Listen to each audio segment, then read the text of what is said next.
I'll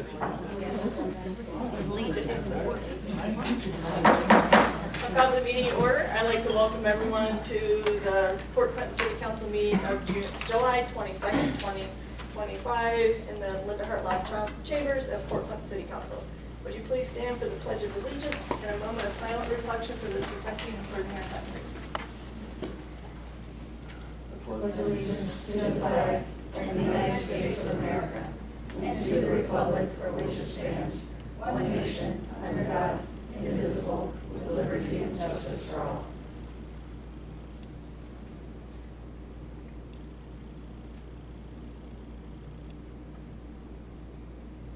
Thank you. You may be seated. Would the clerk please call the roll? Beth Gilman. Present. Margaret Phillips. Present. Richard Morgan. Present. Avery Robinson. Present. Pat Hovis. Here. Jerry Trolley. Here. Kathy King. Here.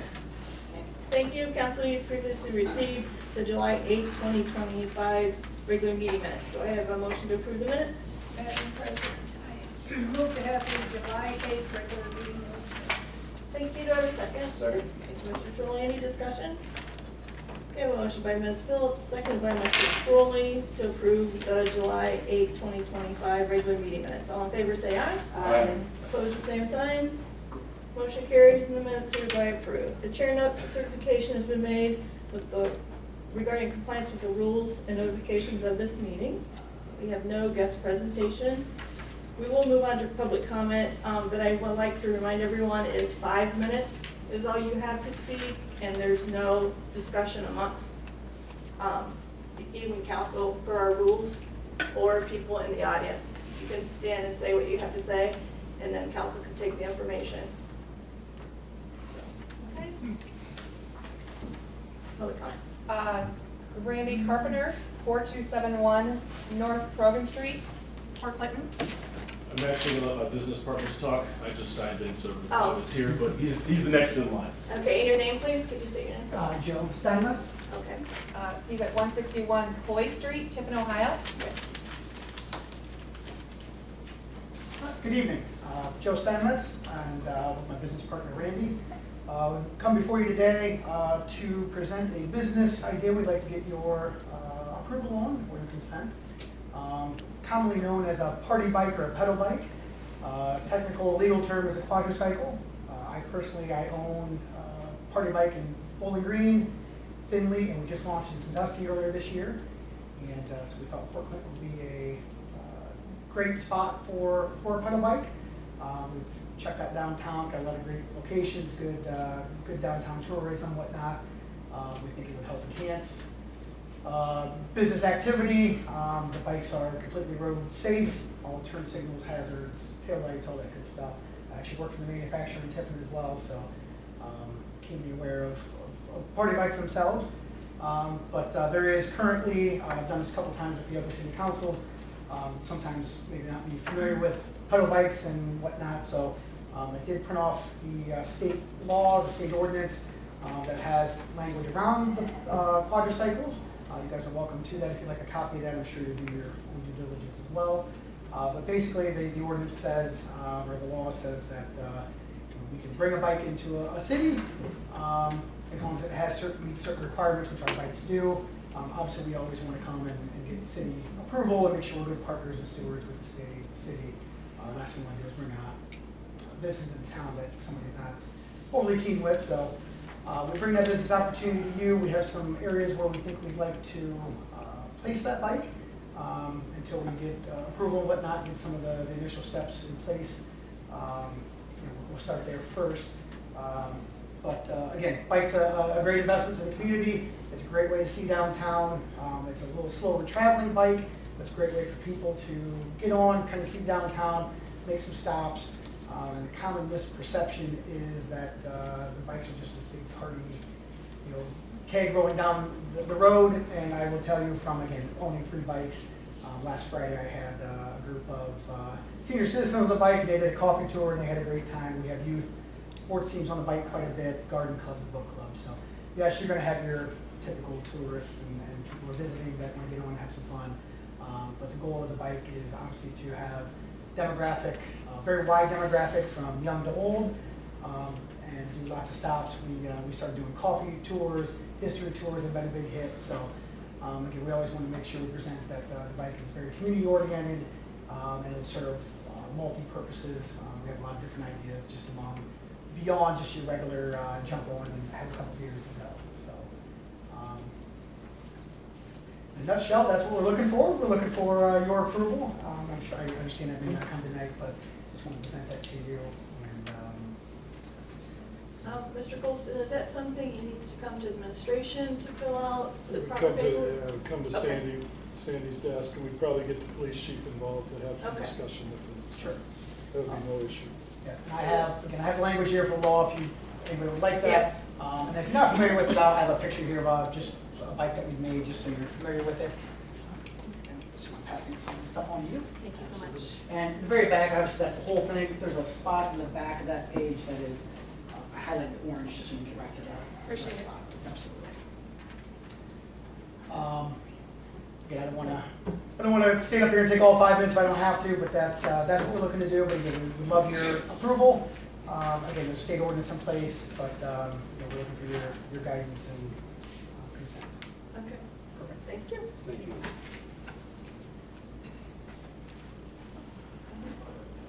Is there contact information?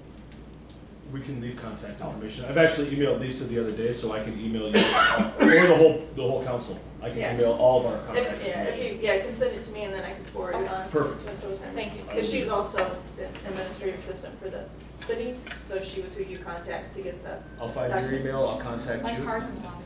I'll grab it, and then I'll contact you when we set something up. Thank you. Thank you. Drew Gatliff, 119 Madison Street, Port Clinton.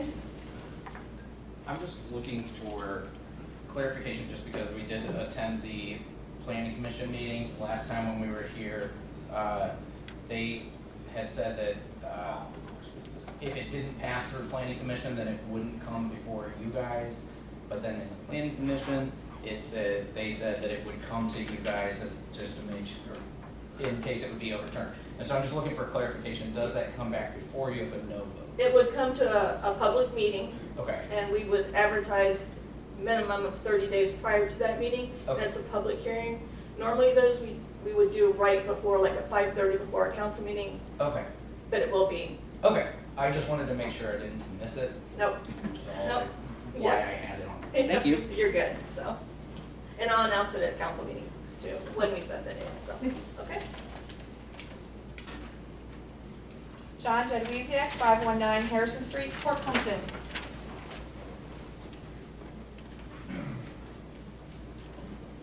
Well, it's just been over a year since the short-term rental laws have been passed. So far, they've had little effect, at least in my case. A short law of disturbances was seen after we were granted a personal meeting with the city officials, but unacceptable issues remain. We still have ongoing issues, and it's the two homes that are next door that are like an unsupervised hotel with limited parking. We sleep 13, and with that limited parking, sometimes each person brings a car, so you can imagine what that's like. Then there are the fishing rigs that don't fit, and the trash that needs picked up more than once a week but doesn't, and smells pretty bad when the fish guts are in it.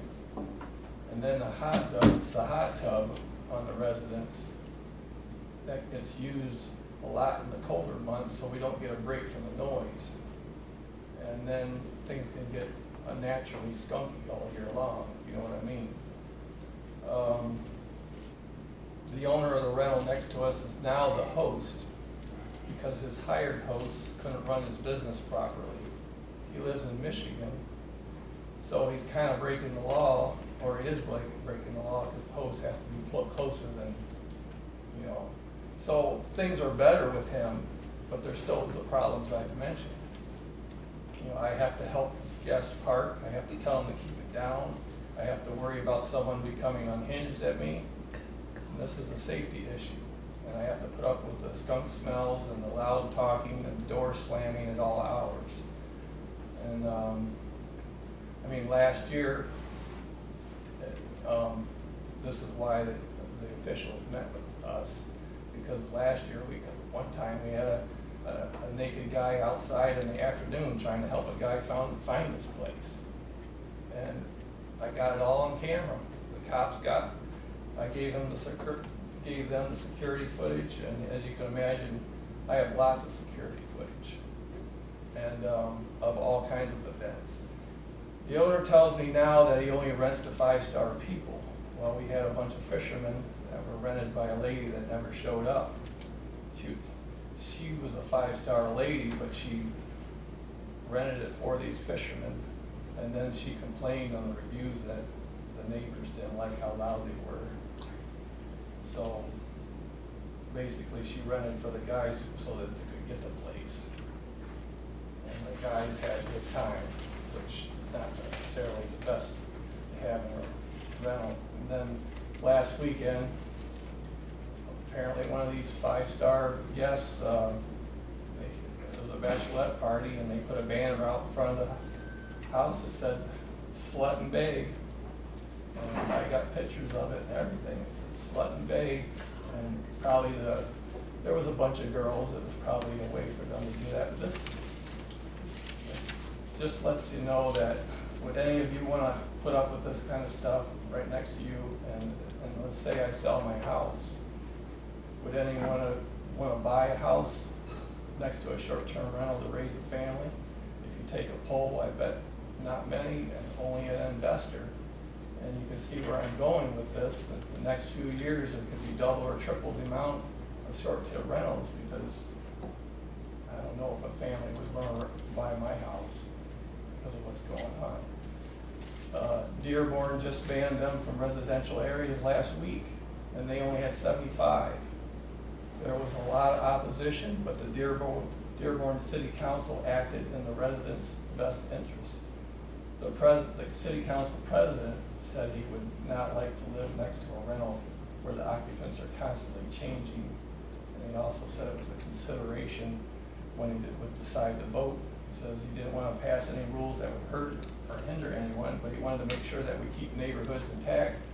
And we believe a residential neighborhood is a residential neighborhood. All these cities around us have strict residential areas laws, and then the residents that have been living years at their home should not have to live next to an unsupervised hotel. This isn't opposing tourism. Our city values visitors, but tourism belongs in properly zoned commercial areas, not in single-family neighborhoods. Our neighborhoods are meant to be stable, safe places for families and long-term residents, not revolving doors for tourists. I believe they should be banned from the residential areas in our city, and if someone wants to rent one out of their home, that would be okay. That's how it was initially supposed to be. 5 minutes. It's just common sense. Madam President, may I ask one question about the address? His address? No, the address for the place that he's. 519 Harrison. Is that the one that has the problem? Is that your address? No, it's 515 Harrison. Okay, thank you. Thank you. Bev Netfield, 725 Madison. I've seen on the website that you guys have, that you're going to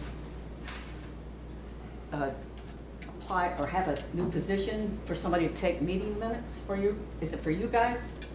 Or is it, who's it for? The planning commission? Who's it for? There's nothing on the website for that. Well, that's where I saw it. If you could point me in the right direction, I will. Well, I'm not gonna jerk my thumb out. I'm just saying, are you guys planning on hiring somebody to take the meeting minutes for council? The city does I it. do That's that. what I thought, but it's posted on there because some other people made comments about it. To my knowledge, the administration can answer that. I don't believe my job's been being replaced. Well, that's what I thought. When I seen that, I thought, why is that? I think it was a communications. Communication Communications director? director, that's separate, that's not the same. Okay, so what organization does that represent? Okay, well, I'll explain that when we get, I mean, if you have, when we get to that point, I was gonna mention that tonight. Okay, thank you. It was So- from the last meeting, the mayor suggested it be assigned to a committee to discuss, so. Okay, so she takes the meeting minutes now, but this other position, it's not for you guys, it's for It's some. for the city. It would be for the whole city it would be, it's assigned to a committee. You can come to that committee if you'd like to hear what the complete, Okay, when's that committee gonna be? is it Right after this meeting, right after yeah. this meeting, so, Oh, so I can stay and ask those questions then? Yeah. Okay, thank you. so. Kim Bender, 803 Fulton Street, Port Clinton. So I also attended the July 10th Planning Commission or Planning Committee meeting, and I wanted to just discuss and share with you we're really what Mr. Singerly of the OCIC spoke on during that meeting. He came and spoke on the housing shortage in Port Clinton and the consequences of housing shortages in the community. Of course, with his position, he is recruiting new businesses and helping existing businesses to grow, develop, and with that comes bringing in new residents. He explained that he had worked with individuals who needed to find housing in the Port Clinton area, and some of those wanted to live actually in the city of Port Clinton. And he talked about the short-term rentals and how they've become a detriment to our community and have helped create this shortage. And not only have they created a shortage of homes, but people that have the money to buy frequently usually do not want to purchase next to a short-term rental. It's not very enticing. He spoke about communities that were single-focused in their economy, such as Port Clinton is with tourism, and that is not productive for long-term growth of any community. But basically, I wanted to encourage all of you, if you have any questions on this topic, that Mr. Singerling was very well spoken. He has a lot of expertise when it comes to housing, specifically in the Port Clinton area. And I strongly urge all of you to have a conversation with him because he had a lot of information that I think all of you should hear. Thank you. Thank you. It's Jen, correct? Jen? I can't read your writing. Jen Gatliff? Oh, yeah. Thank you. I couldn't tell if I was an E. 119 Madison Street, Port Clinton. Was that just the, I don't mean. No? Okay. Oh, okay. Thank you. That's all. That is all, okay. We'll move on to executive officers' reports. This evening, council, there is a new resolution, 25-5. Administration has asked that it be passed on its first read as it is time sensitive. Mr. Bealow and Ms. Shanker will discuss that. Also, as was asked about a communications person, that the mayor suggested at the end of the last meeting, there was some discussion at the last meeting that there needs to, it's felt that sometimes there needs to be a better way to communicate, so the mayor had suggested that that be assigned to a committee, and I have assigned that to Ms. Skillman's committee, the Economic and Community Development, which is meeting directly after this, and they will discuss that at that meeting, and they will have it for as long as they need, to discuss things, so that is all I have. We do not have the mayor with us this evening, but the law director is asked to go now, so. Thank you, Madam President. I apologize, I do have to leave for Columbus tonight. So we have a new resolution that was brought forward by administration. We have Chief Gutman here from the fire department. He is the proponent behind the resolution.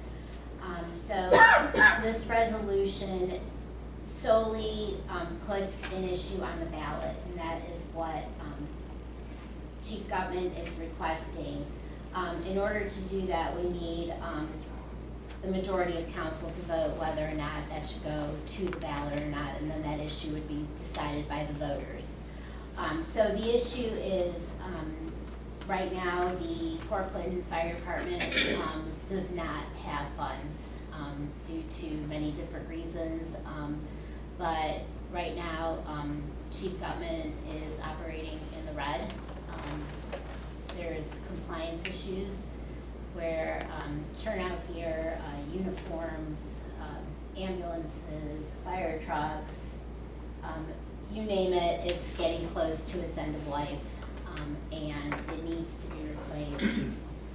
And once it hits its end of life, it's out of compliance, they can't use it, and you can see how problems can go from there. At this point, the request was, currently we have a 1.5% income tax percentage, and we're requesting that it be raised to 1 9/10 of an income tax for the city. So it would go from 1.5 to 1.9, a 0.4% increase. That is something that would help the fire department get back where it needs to be. Prior to this income tax increase, the last increase was done in 1981, and it went from 1% to 1.5%. And the fire department, prior to this ask here, has not requested money other than the levies, the renewal levies that they had, and fundraising, things like that. So this is a big deal for them.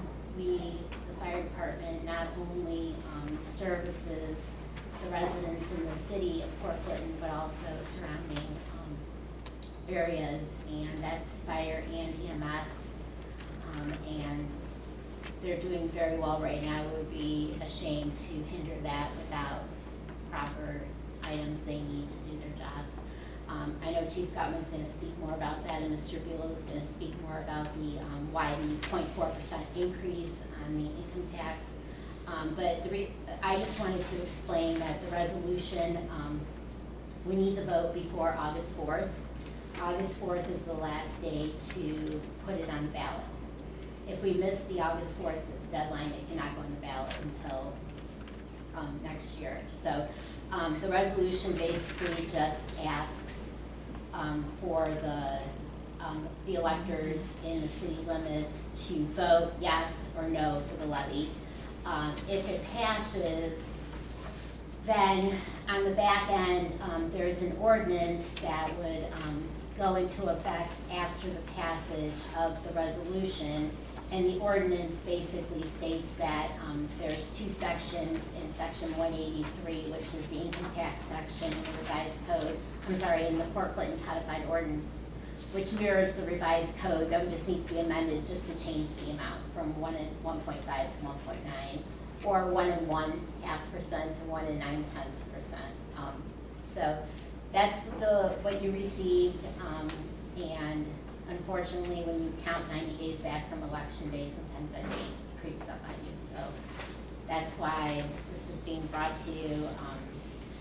I just wrote the ordinance. I don't have more meat behind it other than Mr. Buelow can talk and Chief Gutman can definitely talk. So I just wanted to give you that information and the urgency of it.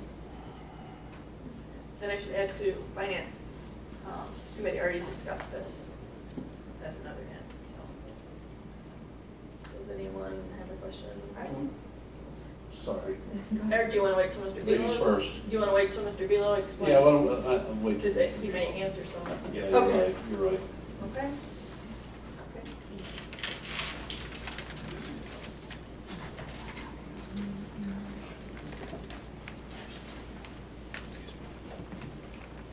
Okay, we'll move on to the auditor's report, Mr. Buelow. Thank you, Madam President. Council, good to be with you this evening.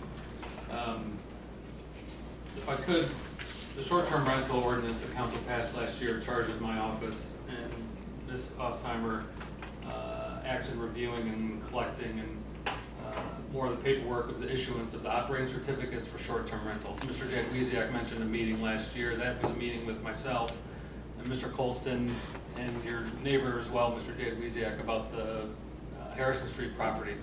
At the time, that was the only short-term rental that had seen police reports at believe, right? Of all the short-term rentals last year. So the update you provided today, I appreciate it. It was new to me. We did have a conversation with the property owners, the new hosts, as you say, and they understood the complaints, and on the phone call, which happened shortly after you and I met Mr. Colson, your neighbor, completely agreed that they wouldn't want to have to live next to that as well. And so they had talked about increasing, what I recall is, they had talked about increasing their rates and some other changes that would provide a better experience for neighbors. The claims you make tonight, like I said, or I think I said, are new to me, so I'm happy to look at it. And anytime there's a serious charge of malfeasance like that, I have no problem looking at and hearing from materials and stories from yourself and others to The only thing is, evaluate. a lot of this stuff might be frivolous, and I don't even know if some of it could be reported to the police, but it all adds up, you know, it's just. Yeah, I don't think I have any requirement that there be a police report, so. Right, but I think we listened okay. and we spoke to, we listened and discussed with you and relayed concerns that you shared with us to the property owner. Is the relationship, what is the personal relationship better than before? I remember that was an issue. It's better. Well, let's put it this way. He acts like he's your best friend when he's there, but, you know, I kind of texted him some of the issues we've been having, and I don't receive anything back from him. And he did, right after your meeting with him, he did contact me and gave me, because he blocked me, because he didn't want to hear about any of my complaints. Well, he unblocked me, and he wants me to contact him before contacting the police. So every time I've contacted him, I have not heard from him at all, so. I'm sure, happy to talk with you again, hear a little bit more and discuss with the safety service director. The immediate action that I can take upon reviewing is to yank their operating certificate, and they would be in violation of the city ordinance that. Well, yeah, he's the host, and he doesn't live close by. I think I don't want to take up too much time. I think it requires a local responsible person that can call on. So if you're saying that that person doesn't exist, not just the owner or host on Airbnb, if there's not someone nearby who can respond to calls for some type of corrective action, I'm happy to look at it. He's doing it himself, because he hasn't had any luck with any of his hosts. Okay. So, happy to pick that up with you, make it right. Thank you, Mr. Bailey, for that. Sure. On resolution 25, the topic was discussed with the finance committee this week. Mr. Trilly, I know you were unavailable. What we discussed with Chair Hovis and committee member Beth Gilman on financial need. The fire levy is property tax based, everyone knows that. Nobody, I think, wants to deal with any type of property tax increase, especially, for example, senior citizens on fixed income who continue to see their property valuation and resulting property bills rise, right? Resulting from a variety of things, increased valuations, the school, 20 mil floor, all those things. So we don't view a funding solution coming from fire levy. So what else could there be? And that's why it was discussed with the committee. And I asked, should we prepare an ordinance so that council can consider it? The answer was yes from those members in attendance, which I appreciate, and I think every member asked good questions. They asked all the right questions. The 0.4% would be dedicated, collected up front by the income tax department instead of a property tax levy for fire replacement, new, whatever the state may allow in the future as they look to clip the wings of municipal governments when it comes to village and property levies, is to have an income tax based financial solution so that Chief Gutman can continue to build the fire department of the future that all of us deserve and that the region needs. The surrounding townships that Ms. Schenker spoke about, they pay. They're paying not nearly enough for the amount of calls that they're getting. Now, let's Chief Gutman to talk to it a little bit about that. Original contracts were implemented and or negotiated and approved by council, by the former fire chief. Those were 5 years. That expires at the end of 2027. The townships are getting an incredible deal. They're not going to willingly pay more just because the growth of a mature, professional, full-time department has costs, and the community will see benefits. If this passes, if there is a stronger financial skin in the game from city residents, income taxpayers, not property taxpayers, income taxpayers in the community, that puts Chief Gutman in a very advantageous position to negotiate stronger rates with Catawba Island for EMS, with Portage Township on the Bay. Until then, something needs to be done. The past 2 years, the general fund, council approved transfer of general fund dollars of $200,000 in 2023 and 2024.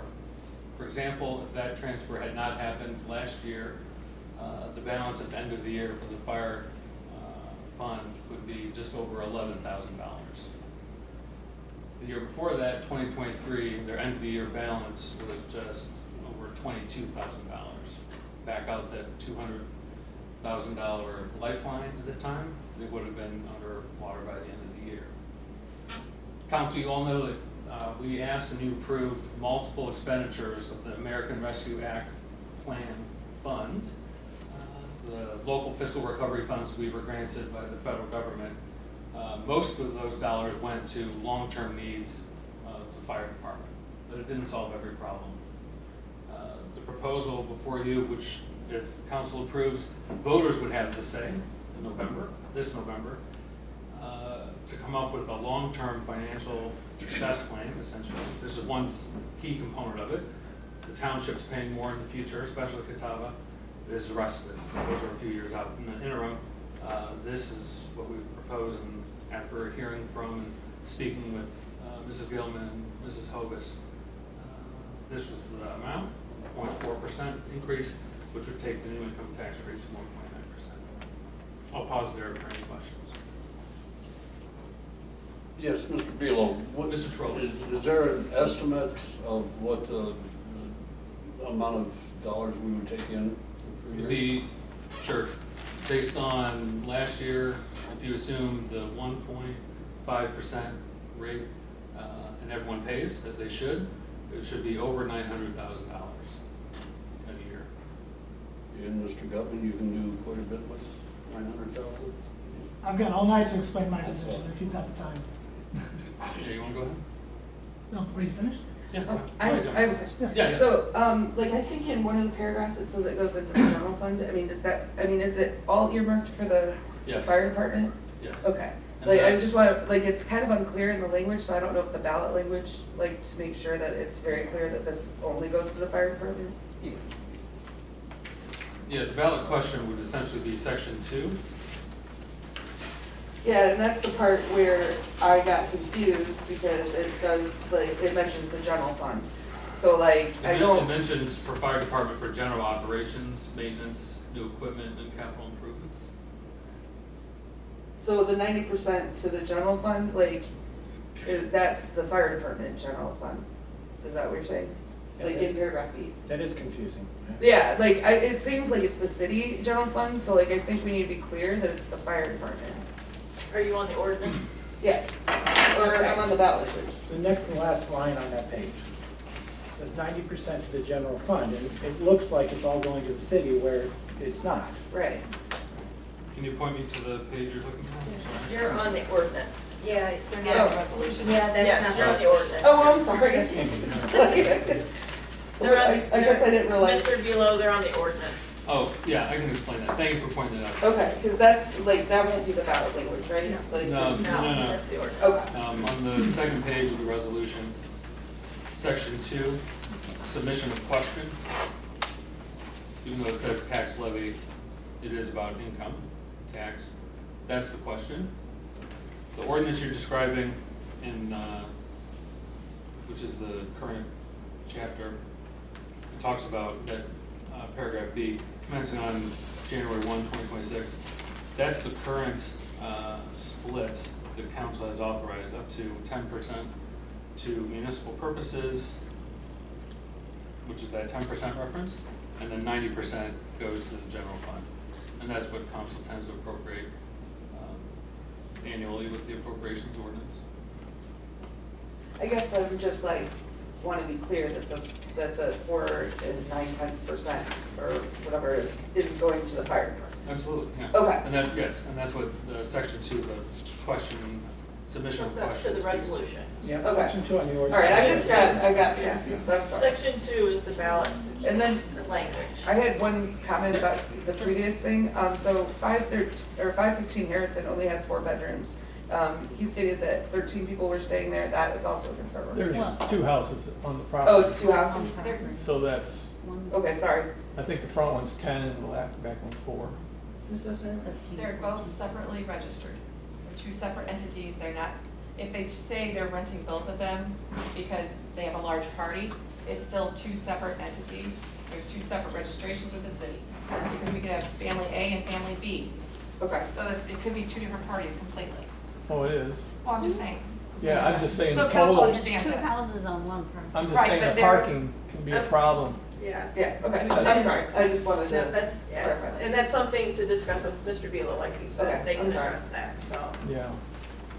Did council have any, you want to, council have any other questions? I have a question for the chief, but I'll let him talk first, right? I'm going to say, he might answer your question Yeah, once he I- speaks. So, Chief My turn? Governor. Yes, Okay, please. good evening, council. Getting tired of seeing me yet? So, what I want to go over here is just transparency. Most of what I'm talking about is what I brought up to the finance committee previously. But I just want to give you guys a clear idea as to where we stand as a fire department in Brooklyn. Currently, our revenue, what makes us run, is based on 2024's numbers, $1.642 million a year. Of that cost, the city of Port Clinton contributes $259,000. That is based off of the fire levy. A fire levy that was implemented 19 years ago, correct me if I'm wrong, 19 years ago, 17 years ago, made for a volunteer fire department. As you guys are probably aware, back in 2019, our private EMS agency up and skyrocketed the cost of EMS. It was over what our levy was, so the fire department absorbed that service. We created our own EMS service, became a full-time combination department. We've been able to sustain and survive. Those are about the only 2 terms I can use to really define what we're doing over at the fire department with the funding that we have. We've been able to supplement with the area townships, as Mr. Beal pointed out. The negotiations with them was significantly lower than anywhere in the area pays for these services. For example, Portage Township, we have a total run by of $256,000. We charge them $273,000 for those calls. If you look down the road at Woodville, they have similar run volume. They pay $250,000 plus they pay for the station utilities, and they bought them a brand new $300,000 ambulance. We're doing the same amount of run volume for significantly less with them. We're able to supplement our revenue with EMS billing. We do interfacility transports for the local hospital. When we took over, a typical patient that was waiting up to 16 hours for a transport to a higher level of care. We've since, we are now the 2nd department that I can find in the entire state that offers this service. We need it to survive. Wasion, the other department that I know of that does this, helps to just bring in extra income and help their local constituents. But we need it in our survival. That EMS billing is half of our revenue. So that puts us at 1.642 with, again, the Portland Fire Levy at $259,000. I cannot in good conscience go to the area townships and ask for more when we're receiving $259 from Port Clinton, which has a run volume of 1,792 calls a year. Whereas Portage, paying a similar amount for services, has 256. It puts me in a rough spot trying to go to the outside townships to request additional funding. Jumping off of revenue, to give you a small example as to our expenditures, I took our top 5 expenditures within the department. Personnel costs, we have 4 members per shift. That allows us to staff 2 ambulances. So at all times, we have 2 ambulances ready to go. All of our members are now cross-trained into fire as well. So that also gives us 4 firefighters. 90% of what we run on are EMS calls. So that's our biggest need right now is the personnel for the squads. Their wages equal out to be $1.458 million per year. Fuel to fill the trucks, $40,000. Ladder truck, which is 9 years old already, is still costing us $54,000 a year.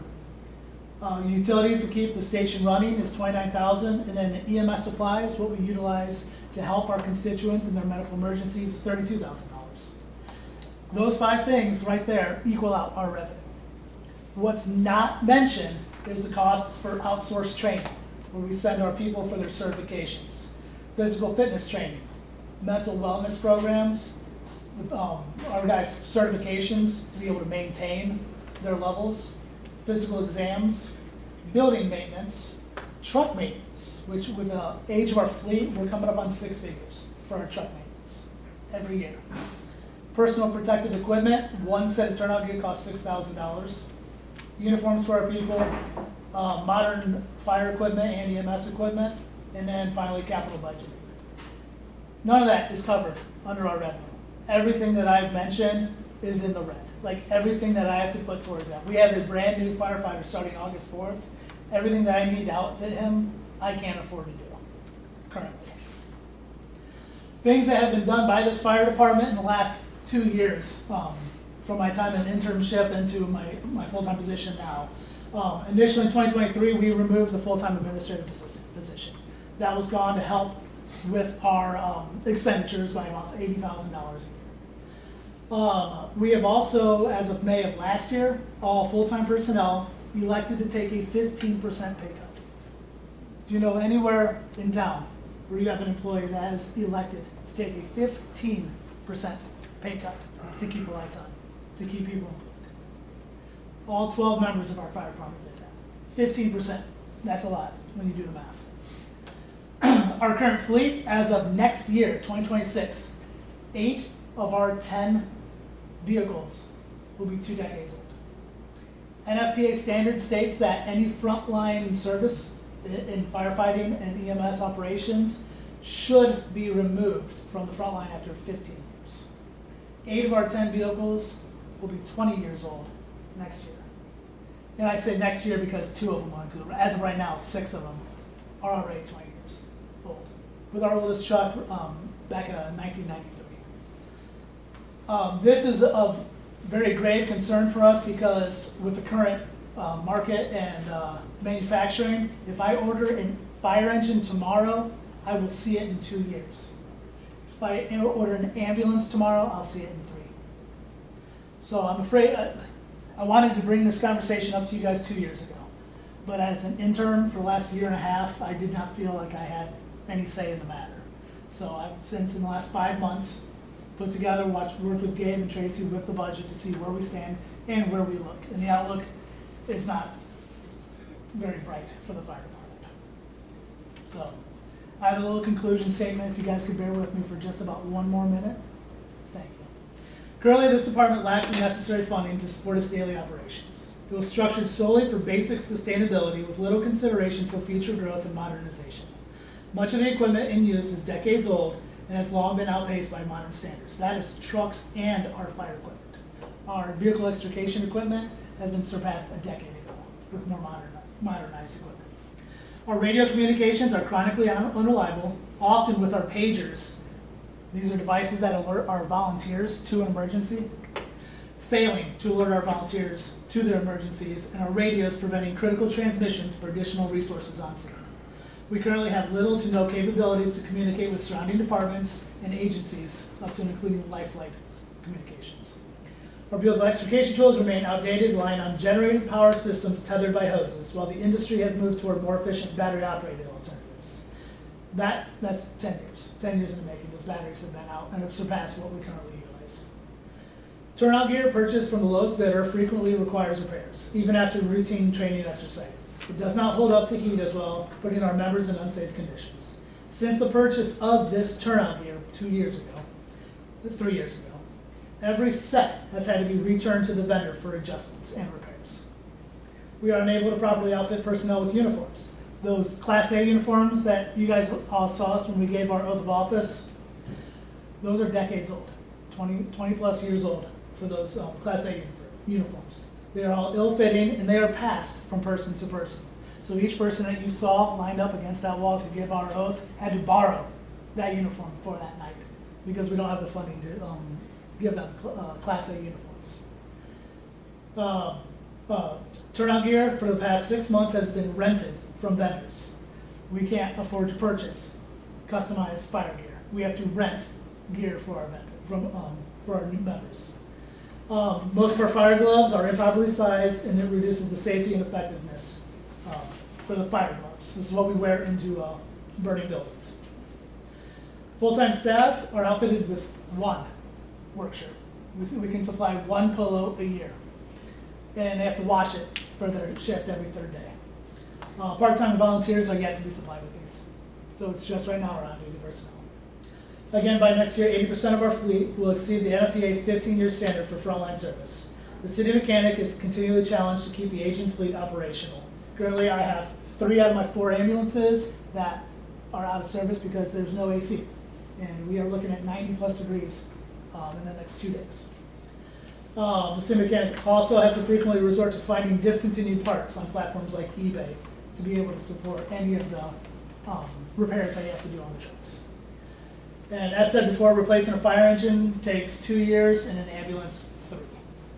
This funding request is made to bring the department into compliance with modern standards before a catastrophic failure forces the need for emergency funding or worse, a workplace injury.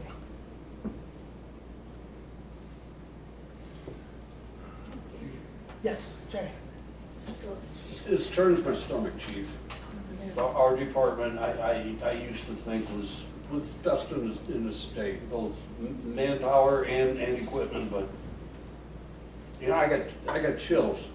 It just disgusts me what happened to that department, and you don't need to comment. I just cannot believe. Before I get carried away, I'm done. You know how I feel. I just have one comment. Chief, you mentioned Woodville and like how they pay for some equipment. Yes. So my question is like, could we go to like Catawba, Portage and Bay and ask for them? Like, cause you know, like we do support with the money, but like the Port Clinton also helps support with like equipment, right? So. Right. I mean, so, I'd be happy like if any of us could accompany you and explain the situation. That goes back to the start of my conversation. Port Clinton pays $259,000 for the fire department. Okay, Catawba is right on the curtails at 203. They have 542 calls. That number doesn't need to be raised. That's quite a bit of volume for quite a low cost. But how do I go to Portage Township? They pay more than Port Clinton with a 1/6 of the call volume. No, I mean, but you know, just the equipment part. Like maybe we can get them to help pitch in for some of the equipment. Like, because Port Clinton does pay for a lot of the equipment. Right? Like, But if I understand that this contract with them isn't up till 2027, so it's. right, but beyond the contract, I just mean like, can we ask them to help pitch in for equipment? So if you want a breakdown, right, of the revenue stream, when you say Port Clinton pays for the majority, Port Clinton pays for 1/8 of our revenue. Right. Portage Township pays for more. Catawba's right around 1/8 with Port Clinton, and then Bay Township has a fraction of that, which they also have a fraction of run by. The majority of our funding, half of our funding, is through EMS billing. It's really our interfacility transports with Magruder. That's our lifeline. I just was thinking about like DARPA funds or stuff that we got, that's all. Like, Can they help buy some of your equipment? yeah, some of the gear. I'm sure, I mean, it's definitely worth the conversation. Yeah.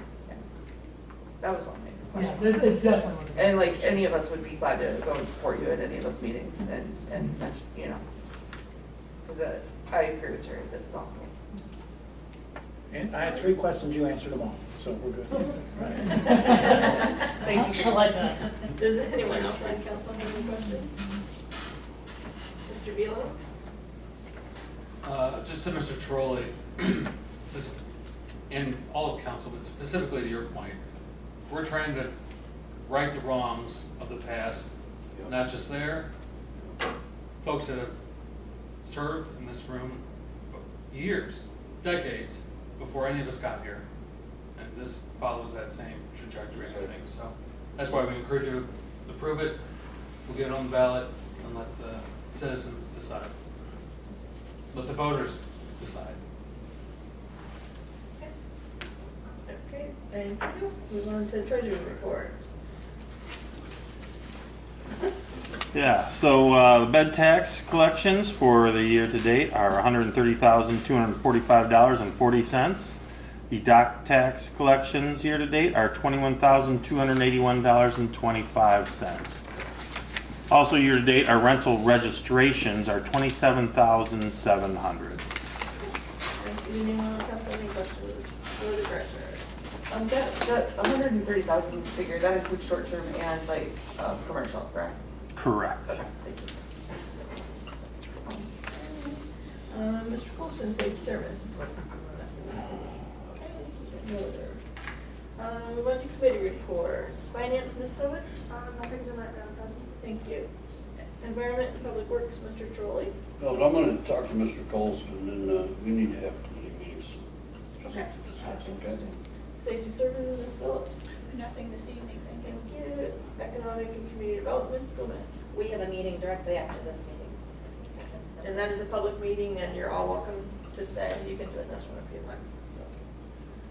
Okay, we'll move on to correspondence. Under correspondence, we have the June 2025 financial report provided by Mr. Beal, Architectural Review Board from June 12, 2025 meeting minutes, Planning Commission / Board of Zoning Appeals, June 12, 2025 meeting minutes, Finance Committee meeting minutes for June 14, 2025, and Finance Committee meeting for June 24, 2025. Does council wish to take any action as to the correspondence? Madam President? Yes. I move we accept the June 2025 financial report provided by Gabe Beal. Thank you. Do I have a second? Second. Thank you. Any discussion? Okay, I have a motion by Ms. Gilman, seconded by Mr. Trolley to accept the June 2025 financial report provided by Mr. Beal. All in favor say aye. Aye. Opposed, the same sign. Thank you, motion carries. The financial report is hereby adopted. Does council wish to take any further action as to the correspondence? Madam President, this one finance committee should actually be July 14th, Oh. 14th. Thank you. Okay, thank you. If the clerk would please amend that to July. Does council wish to take any further action? Madam President? Yes. I move to accept the correspondence as amended. Thank you. Do I have a second? Second. Thank you. Mr. Trolley, any discussion? Yeah, I just have a question. Yes. We always get these, and it's no problem, but why is it always like 6 weeks before we get these minutes? Is it just because they don't get around to it? You It's know, just when they, Sometimes we don't have a meeting coming up because we didn't receive any applications, so they have to be approved before they're provided to you. And ARB has been known for 2 months not having a meeting. So you don't- can't give them to us till they approve it? Approved. Okay. Yes. That's correct. No different than I can take your meeting minutes and Right. put them publicly available online until they're approved. Okay. As signed by council. Or That's- by- That's actually a real answer. to It makes answer your sense. question. Okay. Between you and the chief, we're good on that. Thank you. Okay, I have a motion by Mrs. Gilman, seconded by Mr. Trolley to accept the correspondence, amended correspondence as stated. All in favor say aye. Aye. Opposed, the same sign. Correspondence is hereby accepted. We'll move on to readings of ordinances and resolutions. We have nothing under third reading, we have nothing under second reading, under first reading. Will the clerk please read by title and summary only, resolution 25-5.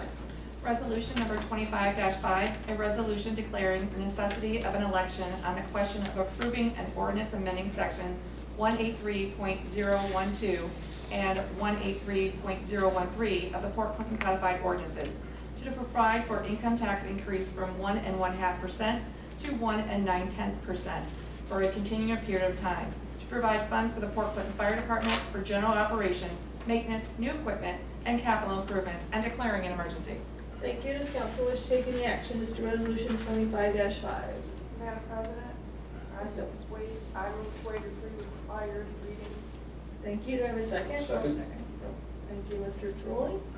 Any further discussion from council or questions? I have a motion by Ms. Hovis, seconded by Mr. Trolley, to waive the 3 required readings as to resolution 25-5. Will the clerk please call the roll? Margaret Phillips, Yes. Avery Robinson, Yes. Pat Hovis, Yes. Jerry Trolley. Yes. Beth Gilman, Yes. Richard Morgan, Yes. and Kathy King. Yes. Thank you. Motion carries by a vote of 7-0. The 3 required readings are hereby waived. Does council wish to take any further action as to resolution 25-5? Madam President, I would move to retain the emergency clause. Thank you. Do I have a second? Second. Thank you, Mr. Trolley. Does council have any questions or discussion? Okay, seeing none, I have a motion by Mrs. Hovis, seconded by Mr. Trolley, to retain the emergency clause as to resolution 25-5. Would the clerk please call the roll? Beth Gilman, Yes. Richard Morgan, Yes. Pat Hovis, Yes. Kathy King, Yes. Jerry Trolley. Yes. Avery Robinson, Yes. Margaret Phillips. Yes. Thank you. Motion carries by a vote of 7-0. The emergency clause is hereby retained. Does council wish to take any further action as to resolution 25-5? Madam President, I move to adopt resolution 25-5. Thank you. Do I have a second? Second. Thank you, Mr. Troll. Any discussion? Okay. I have a motion by Ms. Solis, seconded by Mr. Trolley, to adopt resolution 25-5. Would the clerk please call the roll? Avery Robinson, Yes. Margaret Phillips, Yes. Beth Gilman, Yes. Kathy King, Yes. Jerry Trolley. Yes. Richard Morgan, Yes. Pat Hovis. Yes. Thank you. Motion carries by a vote of 7-0. Resolution 25-5 is hereby adopted. We'll move on to business from the floor. Mr. Morgan. I have nothing tonight. Mr. Robinson. Ms. Phillips. Nothing. Thank you. Ms. Solis. Nothing for my Mr. Trolley. Where do I begin? No, I have nothing tonight. Thank you. Mrs. King. Yeah, I would like to talk about short-term rentals for a moment. Like, you know, I've read some of the articles that Chris sent us, as well as like hearing from the constituents and, you know, especially that there's issues again at 515, which has been a problem for over a year now. I did a little bit of math. I'm trying to figure out if I think it's right that 7% of our single-family dwellings are short-term rentals. Don't hold me to that exact, but that's the math I have. So I think it's becoming a problem, and I would like to make a motion that we revisit the ordinance and consider other things that we might want to add to it. Okay. That was originally with Safety Services, Ms. Phillips Group. So we'll reassign it on the short-term rentals, and then once you get a meeting date, you can let the clerk know and she'll post it. And again, that is a public hearing, and anyone is more than welcome to come. Most of those meetings are next door, not in council chambers, just so you know. If you come into the building, you don't see anyone here, they're next door. Okay. Ms. Gilman? Nothing tonight, Madam President. Okay. Seeing no further business, so I'm going to entertain a motion to adjourn. Madam President, I move this August body adjourn. Do I have a second? Second. Thank you, Mrs. King. I have a motion by Ms. Phillips, second by Mrs. King to adjourn. All in favor say aye. Aye. Opposed, the same sign. Thank you for adjourn.